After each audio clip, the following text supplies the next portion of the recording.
सोनम वांगचुक कहाँ है? सोनम वांगचुक कहाँ है? आप देशभक्त है ना। डेमोक्रेसी की बात करते, कहाँ डेमोक्रेसी देश में बची है?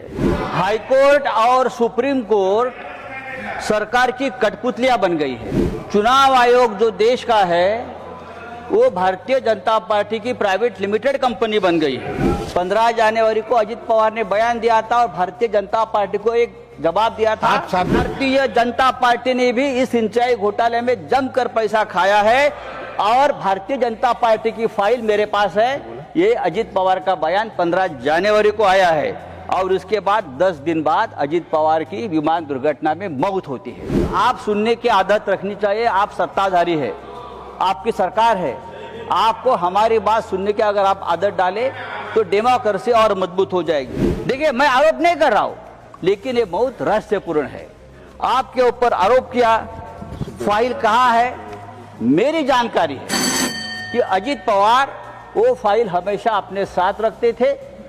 जब मुंबई से वो निकले बारामती में, तब भी वो फाइल उनके पास थी और आधे घंटे में अजित पवार जी की दर्दनाक मौत हो गई। उसकी जांच होनी चाहिए और ये जांच इस तरह से होनी चाहिए, एक इंडिपेंडेंट जुडिशियल इंक्वायरी होनी चाहिए कि ये क्या है। मुझे जस्टिस लोया की याद आ गई। जब अजित पवार का एक्सीडेंट मैंने देखा तो मुझे जस्टिस लोया की याद आ गई। क्या इस प्रकार का कोई हादसा तो नहीं होगा? देखिए, सुनने की आदत रखो। ये डेमोक्रेसी है, आप सुनने की आदत रखो। ये सरकार पाखंडी है, झूठी है और गैर जिम्मेदारी भी है। ये ऐसी सरकार को राष्ट्रपति जी मेरी सरकार कहते हैं, तो संविधान के खिलाफ है।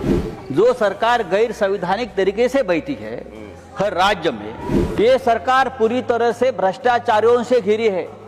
पूरे देश भर के भ्रष्टाचारी एक साथ लाकर अपने सरकार बनाते हैं, सरकार तोड़ते हैं, सांसद को विधायक खरीद लेते हैं। हम चुनकर लाएंगे, आप रेडीमेड खरीद लेंगे।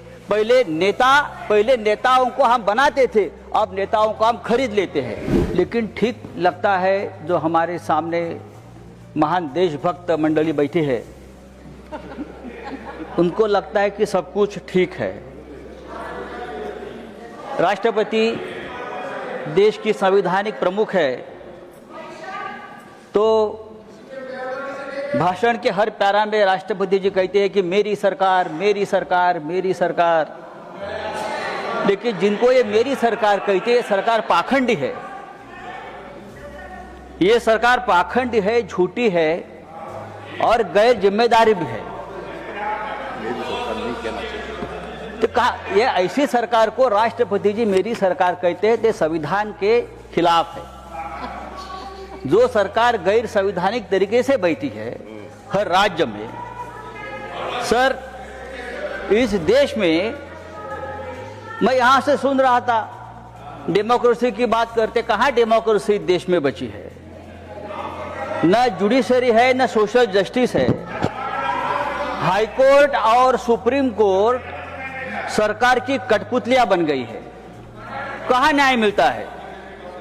चुनाव आयोग जो देश का है वो भारतीय जनता पार्टी की प्राइवेट लिमिटेड कंपनी बन गई है। कहां न्याय मिलेगा आपको? सोनम वांगचुक कहां है? सोनम वांगचुक कहां है? आप देशभक्त है ना। आप मुझे बताइए, सोनम वांगचुक का क्या हुआ? उनकी हालत क्या है? क्या वो जिंदा भी है? मुझे मालूम नहीं। कहां है वो? देखिए, उनका अपराध क्या है? उनका अपराध है कि हमारी जमीन चीन ने कब्जा कर ली है। ये बात उसने कह दी तो उसको देशद्रोही बताकर जेल में डाल दिया। क्या ये डेमोक्रेसी है? मुझे लगता है सर, ये डेमोक्रेसी की व्याख्या, डेफिनेशन नहीं है। राष्ट्रपति के भाषण में वही घिसी पिटी घोषणाएं है। नई बात क्या है? आप मुझे बताइए। इतने साल से हम देखो, गरीबों को सबसे ज्यादा रोजगार देने वाली मनरेगा, आपने नाम तो बदल दिया, लेकिन रोजगार की गारंटी भी आपने कम कर दी है। किसानों को रोजगार मिलता था, वो गारंटी आपने कम कर दी। हमारे मराठवाड़ा, महाराष्ट्र में, मराठवाड़ा में 2025 में 3000 किसानों ने आत्महत्या की है। 3000।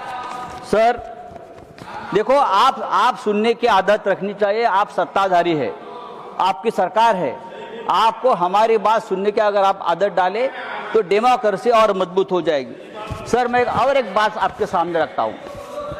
ये सरकार पूरी तरह से भ्रष्टाचारियों से घिरी है। पूरे देश भर के भ्रष्टाचारी एक साथ लाकर अपने सरकार बनाते हैं, सरकार तोड़ते हैं, सांसद को विधायक खरीद लेते हैं। हम चुनकर लाएंगे, आप रेडीमेड खरीद लेंगे। पहले नेताओं को हम बनाते थे, अब नेताओं को हम खरीद लेते हैं। यह आपकी डेमोक्रेसी है। सर, आज मुझे अजीत पवार जी की याद आ रही है। फिर हमारे बड़े नेता थे महाराष्ट्र के, आपके साथी भी रहे हमें आज बहुत सालों से, 3 साल से। दुर्भाग्यपूर्ण तरीके से उनकी मौत हो गई। आज भी हम लोग सदमे में है कि ये कैसा हो गया।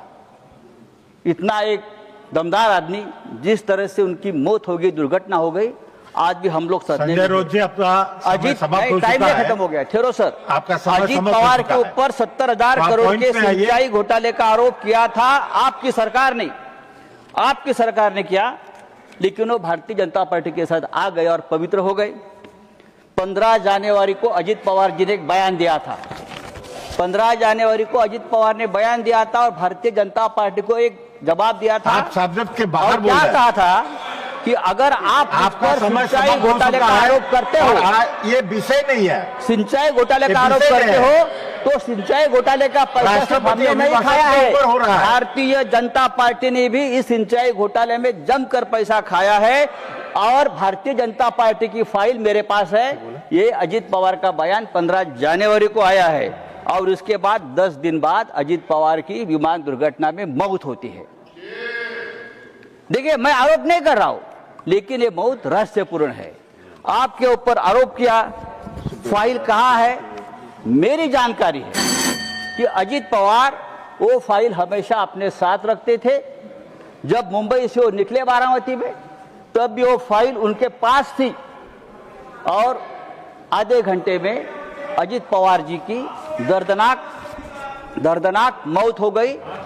उसकी जांच होनी चाहिए और ये जांच इस तरह से होनी चाहिए, एक इंडिपेंडेंट जुडिशियल इंक्वायरी होनी चाहिए कि ये क्या है। धन्यवाद। भ्रष्टाचार का आरोप। मुझे तो जस्टिस लोया की याद आ गई, मुझे जस्टिस लोया की याद आ गई। जब अजीत पवार का एक्सीडेंट मैंने देखा तो मुझे जस्टिस लोया की याद आ गई। क्या इस प्रकार का कोई हादसा तो नहीं होगा? देखिए, सुनने की आदत रखो। ये डेमोक्रेसी है, आप सुनने की आदत रखो। सर, आपकी सरकार अगर डेमोक्रेटिक तरीके से आई है। धन्यवाद सर, 1 मिनट दीजिए। एक मिनट भी नहीं है अभी सर, हाउस एडजॉर्न करना है। सर, समाप्त कीजिए। ये सरकार हिंदुत्व की बात करती है, लेकिन इस देश में सबसे ज्यादा तकलीफ में अगर कोई होगा तो हिंदू है। हिंदू में हिंदू गंदे पानी पीकर मरता है। लखनऊ में हिंदू कब सिर्फ पीकर मरता है और बांग्लादेश में हिंदू को मार दिया जाता है और देश के प्रधानमंत्री और देश की सरकार पर चुप बैठी है। सर, आदरणीय राष्ट्रपति जी ने अगर इस बात का जिक्र किया होता तो हम बहुत आपके